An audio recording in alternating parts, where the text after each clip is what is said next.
Whether doorbell wire and 120 volts can occupy the same electrical box depends on the specific local electrical codes in effect.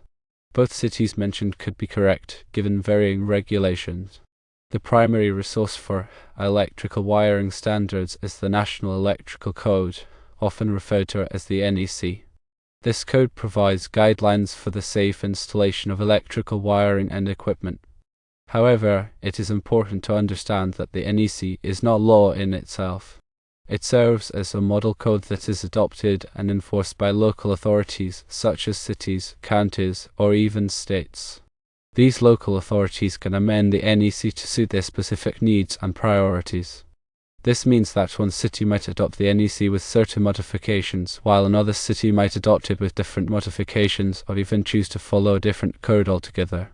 Therefore, it is essential to consult with the local building department or electrical inspector to determine the specific electrical codes that are in force in your area.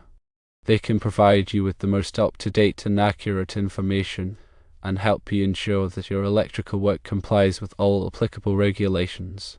To determine whether doorbell wire and 120 volts can be run in the same electrical box, one should consult the National Electrical Code. However, the NEC does not explicitly state that doorbell circuits shall not be run in the same electrical box with other conductors. Rather, the NEC addresses this issue through broader classifications of circuits and wiring methods. NEC 300.3b addresses the installation of different classes of circuits within the same raceway, cable, or enclosure. Specifically, it states that Class 1, Class 2, and Class 3 signaling circuits shall not be contained in the same raceway, cable, or enclosure with conductors of electric light, power, or Class 4 circuits. Doorbell circuits are typically classified as Class 2 circuits, as they operate at low voltage and power levels. 120-volt circuits, on the other hand, are considered power circuits. Therefore, according to NEC 300.3b, doorbell circuits and 120-volt circuits should not be installed in the same raceway, cable, or enclosure. This means that they should not share the same electrical box. It is important to know that the NEC uses the term raceway to refer to any channel that is designed to hold and protect electrical wires, such as conduits, tubing, or cable trays. The term enclosure refers to any box, cabinet, or other housing that is used to enclose electrical equipment.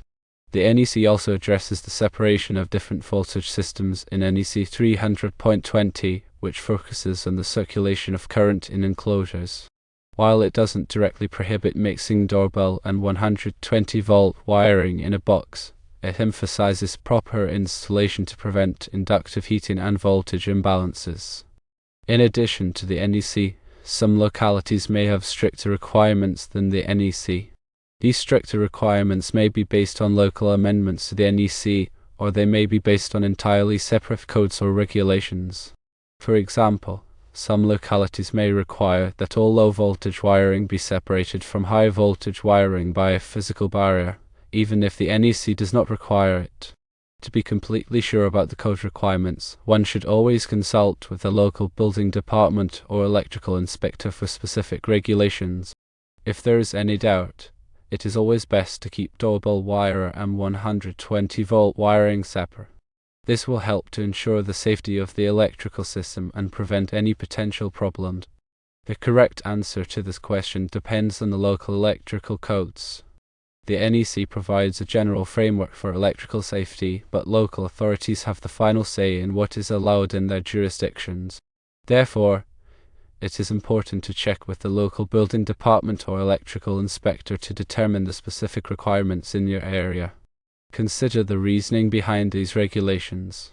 Mixing low voltage and high voltage wiring in the same enclosure can create several potential hazards. Firstly, there is the risk of electrical shock. If the insulation on the high voltage wiring becomes damaged, it could come into contact with the low voltage wiring, energizing it and creating a shock hazard. Secondly, there is the risk of fire. Over time, the insulation and the wiring can deteriorate due to heat, age, or physical damage. This can lead to short circuits, which can generate a lot of heat and potentially start a fire. Thirdly, there is the risk of electromagnetic interference. High voltage wiring can generate electromagnetic fields that can interfere with the operation of low voltage devices, such as doorbells. Even if the NEC or local codes do not explicitly prohibit mixing doorbell wire and 120-volt wiring in the same electrical box, it is generally a good practice to keep them separate. This will help to minimize the risks of electrical shock, fire, and electromagnetic interference. In addition to the safety considerations, there are also practical reasons to keep low voltage and high voltage wiring separate.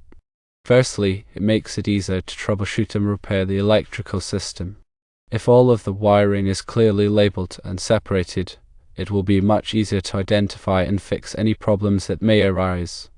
Secondly, it makes it easier to upgrade the electrical system in the future. If the wiring is properly organized, it will be much easier to add new circuits or devices without disrupting the existing system. Thirdly, it helps to prevent confusion. It is important to ensure that the wires are properly identified. It is also important to use the correct wiring methods and materials. Using the incorrect wiring methods or materials can create a safety hazard. So the process involves a few important steps. Firstly, determine the voltage levels of the circuits involved. Doorbell circuits typically operate at low voltage, such as 12 volts or 24 volts alternating current, while standard household circuits operate at 120 volts alternating current.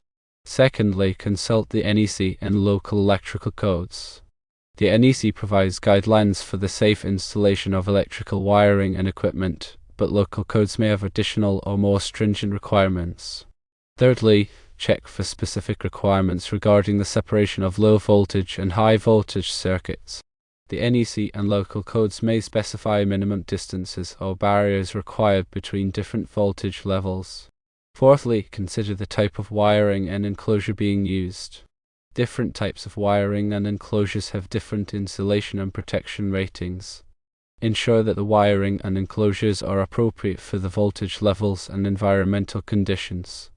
Fifthly, when in doubt, it is always best to err on the side of caution and keep low voltage and high voltage circuits separate. This can help to prevent electrical hazards and ensure the safety of the electrical system. Several factors determine whether it is permissible to run doorbell wire and 120-volt wiring in the same electrical box. These factors include the local electrical codes, the specific requirements of the NEC, and the potential risks associated with mixing low voltage and high voltage circuits. The NEC is a comprehensive set of standards for electrical wiring and equipment, but it is not always adopted verbatim by local authorities. Local jurisdictions may have their own amendments or interpretations of the NEC which can vary from place to place. Therefore, it is essential to consult with the local building department or electrical inspector to determine the specific electrical codes that are enforced in your area. The NEC and local codes may specify minimum distances or barriers required between different voltage levels. These requirements are designed to prevent electrical hazards such as shock and fire, and to minimize the risk of electromagnetic interference. Mixing low voltage and high voltage circuits in the same enclosure can create several potential hazards. Firstly, there is the risk of electrical shock. If the insulation on the high voltage wiring becomes damaged, it could come into contact with the low voltage wiring, energizing it and creating a shock hazard. Secondly, there is the risk of fire. Over time, the insulation on the wiring can deteriorate due to heat, age, or physical damage. This can lead to short circuits, which can generate a lot of heat and potentially start a fire. Thirdly, there is the risk of electromagnetic interference. High voltage wiring can generate electromagnetic fields that can interfere with the operation of low voltage devices, such as doorbells. If the NEC and local codes do not explicitly prohibit mixing doorbell wire and 120-volt wiring in the same electrical box, it is generally a good practice to keep them separate. This will help to minimize the risks of electrical shock, fire, and electromagnetic interference.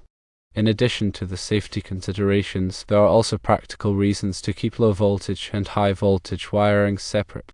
Firstly, it makes it easier to troubleshoot and repair the electrical system. If all of the wiring is clearly labeled and separated, it will be much easier to identify and fix any problems that may arise. Secondly, it makes it easier to upgrade the electrical system in the future.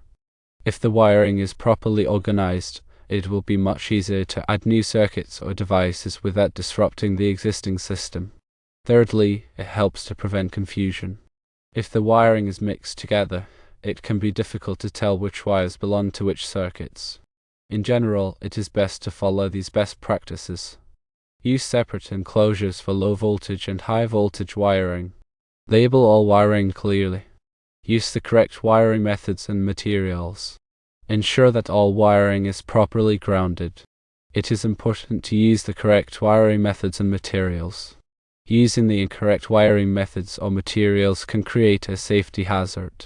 For example, using undersized wiring can cause the wiring to overheat and potentially start a fire. It is also important to ensure that all wiring is properly grounded. Grounding provides a path for electricity to flow back to the source in the event of a fault, which can help to prevent electrical shock.